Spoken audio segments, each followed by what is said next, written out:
Hello student, हमारा chapter चल रहा है रियल नंबर, जिसमें अभी तक हमने 1.2 एक्सरसाइज तक कंप्लीट किया। आज हम 1.3 एक्सरसाइज को देखेंगे। 1.3 एक्सरसाइज का क्वेश्चन नंबर फर्स्ट देखते हैं। Prove that √5 is irrational. ये क्वेश्चन थोड़ा थ्योरिकल है, थोड़ा कुछ याद भी रखना पड़ेगा। इसी टाइप के बहुत सारे एग्जाम्पल आपकी टेक्स्ट बुक में भी दिए गए हैं, उनको भी इसी क्वेश्चन की सहायता से आपको करना है। तो देखिए, सबसे पहले मैं मान लेता हूँ, let us assume to the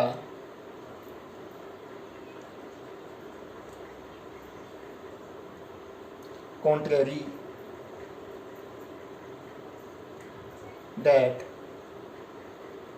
√5 is rational। हमें प्रूव क्या करना है कि √5 इरेशनल है, तो हमने इसका उल्टा माना है कि let us assume to the contrary that √5 is rational. मान लीजिए कि √5 तो रेशनल नंबर है। अगर रेशनल नंबर है तो हमें पता है रेशनल नंबर कैसा होता है, P/Q के जैसा होता है, जिसमें P और Q दोनों कैसे होते, इंटीजर होते। कैसे होते, इंटीजर होते। यहाँ लिखेंगे हम, there objects A and B are two integer. That means क्या हुआ, इसके अंदर अगर वो रेशनल नंबर है तो यहाँ पे ए और बी टू इंटीजर का क्या है, अस्तित्व होगा। सच डेट यहाँ ए और बी कैसे होंगे, ए एंड बी आर को प्राइम मतलब क्या, एक ऐसा जोड़ा दो नंबर का जिसमें ओनली जिन दोनों के जो फैक्टर है ओनली वन इनमें दोनों में क्या हो, कॉमन फैक्टर हो। कुल मिला के अगर आपके पास एक 15 है, जिसको आप 3 × 5 लिख सकते हैं। एक आपके पास 4 है, जिसको आप मान लीजिए आपके पास एक 4 है, जिसको आप 2 × 2 लिखते हैं। दोनों में क्या है, कॉमन फैक्टर नहीं मिल रहा है। कॉमन फैक्टर क्या है, ओनली 1 है। तो ये प्राइम नंबर क्या होता है, प्राइम नंबर वह होते हैं जोड़ा होता है सहभाज्य संख्या, जैसे क्या बोलते हैं हिंदी में, सहभाज्य संख्या बोलते हैं, जिसमें जो केवल ओनली 1 से ही डिवाइड होती है। दोनों में कॉमन फैक्टर क्या होता है, 1 होता है। कुल मिला के एचसीएफ क्या होता है, 1 होता है। देन आप लिखेंगे √5 = A/B, क्योंकि हमने इसको रेशनल माना तो वो कैसा होगा, A/B के जैसा होगा। वहाँ P/Q का यूज़ करते थे, यहाँ हमने A/B का यूज़ कर लिया। अगर मैं यहाँ से A की वैल्यू निकालूँ तो क्या निकलेगी, √5B = A, ऐसा निकल सकता है। मैं दोनों साइड का स्क्वायर कर रहा हूँ यहाँ पर, squaring both side, squaring both sides. तो करेंगे √5B का हम स्क्वायर कर देंगे, तो A का स्क्वायर कर देंगे, यह आ जाएगा 5B स्क्वायर, और ये हो जाएगा आपका A²। यहाँ से मैं B² की वैल्यू निकालूँ तो क्या आ जाएगा, A² / 5। डेट मीन्स क्या समझे इससे हम, कि जो A² वो 5 से डिविजिबल है, A² 5 से डिवाइड हो रहा है। अगर A² 5 से डिवाइड हो रहा है तो A भी होगा। यहाँ लिखेंगे हम A² इज डिविजिबल बाय 5। तब क्या होगा, A इज डिविजिबल बाय 5, तब A भी डिवाइड होगा। अब हम क्या करते हैं यहाँ पर, अब आपको मानना है लेट, मैं A = किसके इक्वल, इस A के इक्वल, इस A = मान लेता हूँ कि वो 5C रख देता हूँ मैं यहाँ पर। A = यहाँ लिखेंगे आप पुटिंग इन फर्स्ट में रख दीजिए वैल्यू, तो क्या मिलेगा आपको, इसको आप फर्स्ट नाम दे दीजिए, ठीक है। तो ये आपका हो जाएगा 5B² और A² मीन्स 5C²। कितना हो गया, 5B², ये हो जाएगा आपका 25C², ठीक है। कैंसिल कर लीजिए, या आप चाहे तो इसको 5B² / 25 लेके आ सकते हैं। सामने क्या चल रहा है, C²। कैंसिल करेंगे कितना आ जाएगा, C² = आपके पास मिल जाएगा, ये 5 से कैंसिल कर दीजिए, B² / 5। तो अब देखिए, यहाँ पे A² 5 से डिवाइड हुआ था, यहाँ भी B² भी 5 से डिवाइड हो रहा है, तो हम वापस से लिख देंगे B² इज डिविजिबल बाय 5। अगर B² डिवाइड हो रहा है तो B भी डिवाइड होगा, B इज डिविजिबल बाय 5। अब एक कंडीशन हमने यहाँ देखी थी कि दोनों नंबर कैसे है, को प्राइम है। अगर को प्राइम है तो इन दोनों के बीच में, किस किस के बीच में, ए और बी के बीच में ओनली वन कॉमन फैक्टर होगा, इसके अलावा कोई सा कॉमन फैक्टर नहीं होगा। तो यहाँ जो कंडीशन है को प्राइम की, वहाँ क्या हो गई, हमारे लिए फाल्स, गलत सिद्ध हुई। तो हम इसको लिखेंगे therefore this contradicts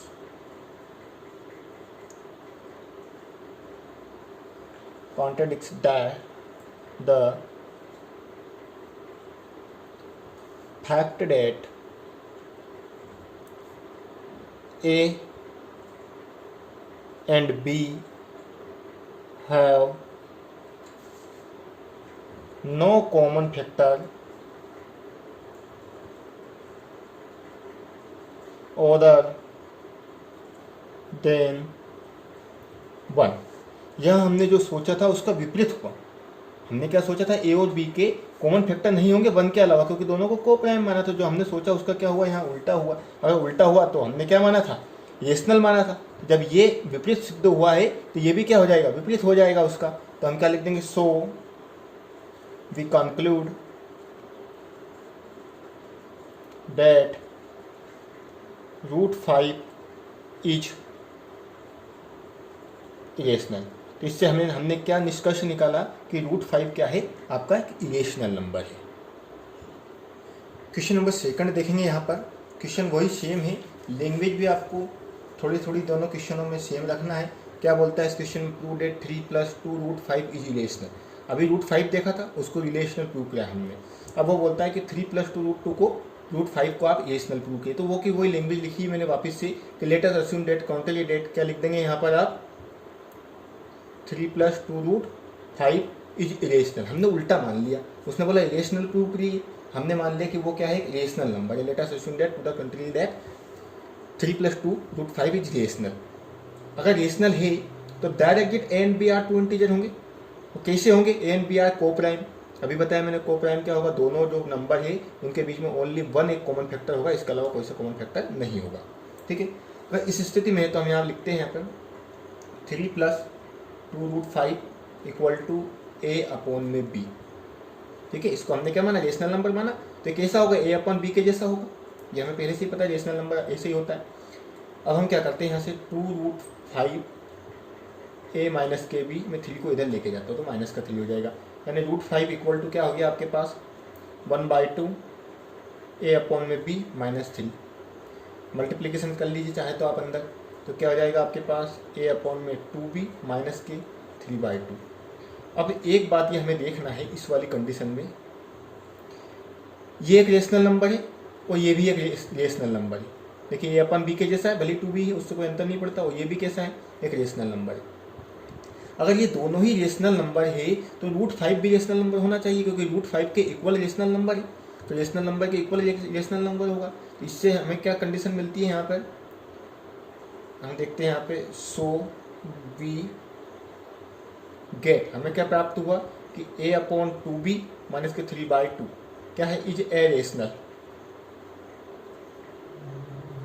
कैसा नंबर है, ये रेशनल है। अगर ये रेशनल तो इसके इक्वल में जो है वो भी क्या होना चाहिए, रेशनल होना चाहिए। सो √5 इज रेशनल। लेकिन ये कंडीशन यहाँ विपरीत है, क्योंकि हमें तो पता है कि √5 तो रेशनल होता है, लेकिन हमने प्रूव क्या कर दिया, रेशनल कर दिया। ये अगर रेशनल प्रूव करा, लेकिन ये तो इरेशनल होना हमें पता है, मतलब हमने जो माना है वो गलत माना है। अगर हमने गलत माना है तो इसका उल्टा करेंगे। हमने रेशनल माना तो क्या होना चाहिए, इरेशनल होना चाहिए, क्योंकि हमारी जो कंडीशन वो हमारे कॉन्सेप्ट के अकॉर्डिंग विलोम सिद्ध हुई है, अपोजिट सिद्ध हुई है। तो हम लिख देंगे यहाँ पे वापस से, therefore this contradict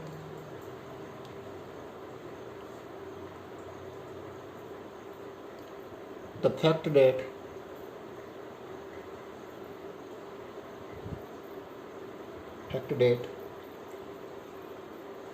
A and B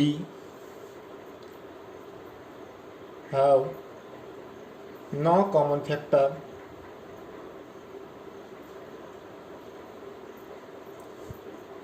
other than 1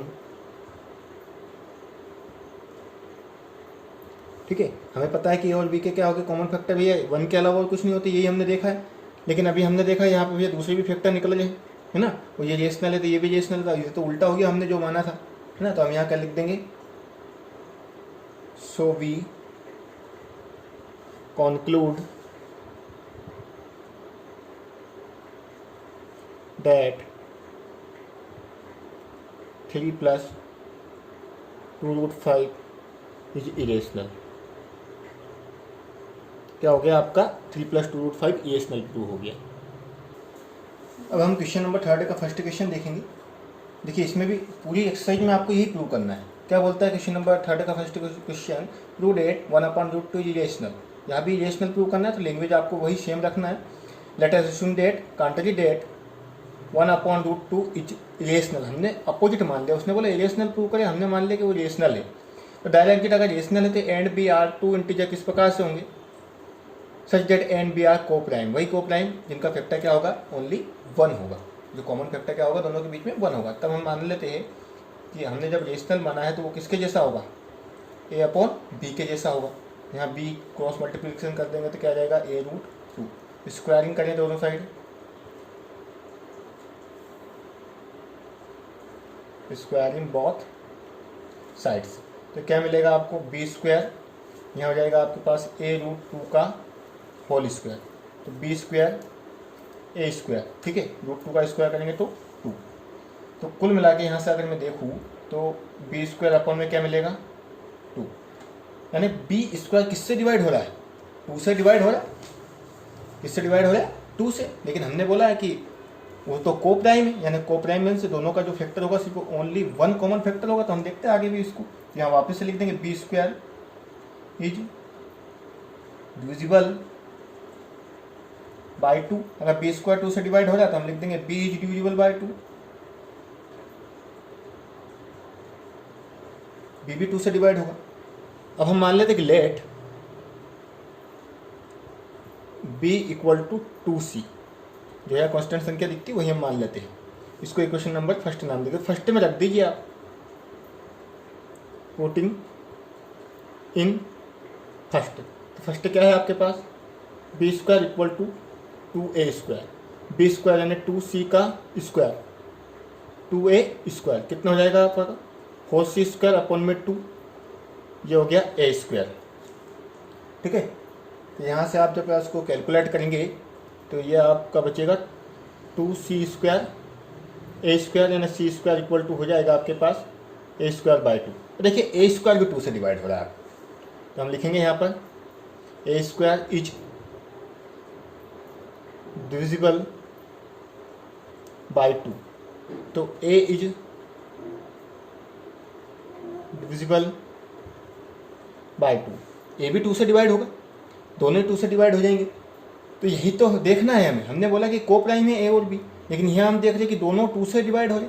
को प्राइम मीन से मतलब 1 के अलावा दूसरा कॉमन फैक्टर नहीं होना चाहिए, लेकिन यहाँ 2 मिल गया, दोनों जगह 2 से डिवाइड हो रहे। मतलब हमने जो माना है उसका उल्टा हो गया। ये हमने रेशनल मान के चले थे, अगर उल्टा हो गया तो वो क्या हो जाएगा, इरेशनल हो जाएगा।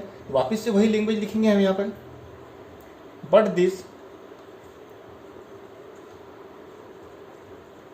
contradicts the fact that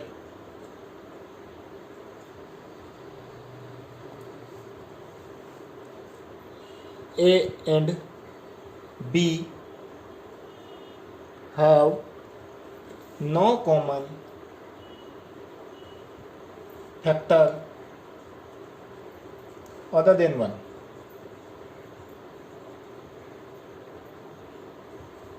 ये हमने माना उसका उल्टा हो गया। ये तो हमने बोला था कि उसका ए और बी का 1 के अलावा दूसरा फैक्टर नहीं होगा, लेकिन हमने देखा ए और बी किससे डिवाइड हो रहे, 2 से डिवाइड हो रहे।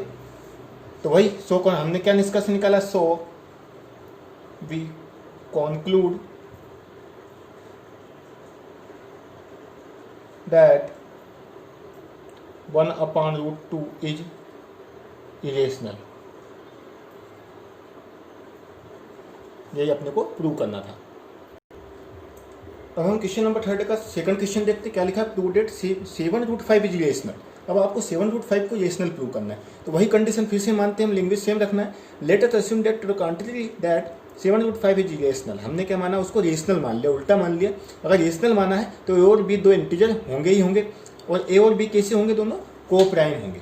इस बात का आपको ध्यान रखना है। ये हमने पहले क्वेश्चनों में देख लिया कि को प्राइम क्या होता है। अगर ये कंडीशन है तो 7√5 किसके इक्वल होना चाहिए, ए अपॉन बी के इक्वल होना चाहिए, क्योंकि हमने रेशनल माना तो ए अपॉन बी के जैसा होना चाहिए। क्या करते हैं यहाँ पर, हम लिखते हैं √5 ए अपॉन में 7 में अगर इधर लेके आता तो डिवाइड में चला जाएगा। अब हम ये देखते हैं कि ये जो नंबर मिला है हमें √5 के इक्वल, तो ये तो एक क्या हो गया, रेशनल नंबर हो गया। यहाँ लिखेंगे we get A7B is rational. ये तो हमें एक रेशनल नंबर मिला, लेकिन हमें ये पता है कि अगर ये रेशनल नंबर है तो इसके इक्वल में भी रेशनल नंबर होना चाहिए। लेकिन हमें ये पता है कि √5 तो रेशनल होता है, ये हम पहले प्रूव कर चुके हैं।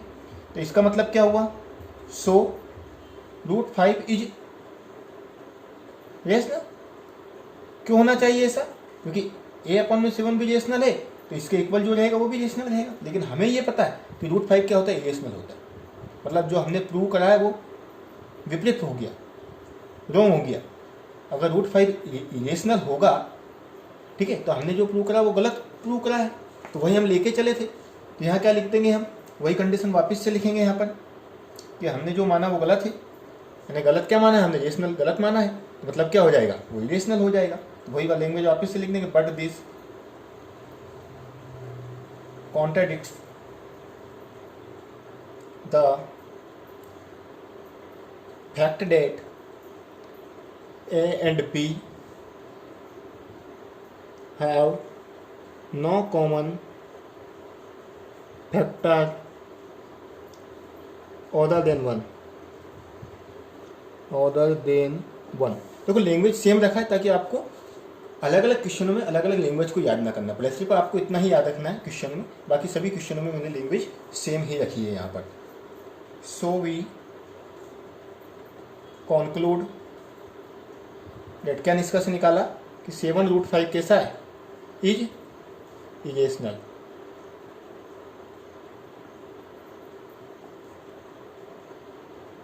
सेम क्वेश्चन नंबर 3 का थर्ड क्वेश्चन अगर आप देखेंगे तो बिल्कुल सिंपल सा क्वेश्चन है, जिसमें आपको यहाँ 6√2 दे दिया गया है और वही इरेशनल आपको प्रूव करना है। मैंने लैंग्वेज सेम रखी हुई सभी क्वेश्चनों में, इसलिए मैंने इसको रफ नहीं किया। वही लिखेंगे हम, let us assume that to the contrary that 6 plus के √2 कैसा है, एक रेशनल नंबर है। अगर रेशनल है तो ए और बी दो इंटीजर का अस्तित्व होगा, वो कैसे होंगे कि दोनों को प्राइम होंगे, हमने पहले देख लिया। इसका मतलब क्या हुआ, 6 प्लस √2 किसके इक्वल हो गया, ए अपॉन बी के इक्वल हो जाएगा, क्योंकि हमने ए और बी दो इंटीजर माने। अगर यहाँ से मैं निकालूँ तो √2 इक्वल टू हो जाएगा ए अपॉन बी माइनस के 6। और ये क्या है, एक रेशनल नंबर है। अगर ये रेशनल नंबर है तो √2 भी रेशनल नंबर होना चाहिए, लेकिन हमें ये पता है कि √2 रेशनल नंबर नहीं है, वो तो रेशनल नंबर है। जो मतलब जो हम लेके चले वो विपरीत सिद्ध हो गया। हम रेशनल लेके चले थे, लेकिन हमने देखा कि √2 रेशनल होता नहीं, रेशनल नहीं होता है, तो क्या होगा, रेशनल ही होगा। तो वही लिखेंगे यहाँ पे, we get A upon B minus K 6 is rational. अगर ये रेशनल है तो देन तब क्या हो जाएगा, √2 इज रेशनल। लेकिन हमें पता है √2 रेशनल होता ही नहीं है, वो तो इरेशनल होता, मतलब जो हम लेके चले वो गलत सिद्ध हुआ। तो वही लैंग्वेज वापस से लिख देंगे, but this contradict the fact that A and B have the no common factor other than 1। So we conclude that, क्या लिख देंगे, 6 प्लस के √2 इज इरेशनल। ठीक है, ये एक्सरसाइज आपके कंप्लीट हो गई है यहाँ पर 1.3। नेक्स्ट लेक्चर में हम जो नेक्स्ट एक्सरसाइज है आपकी 1.4 उसको करेंगे। Thank you.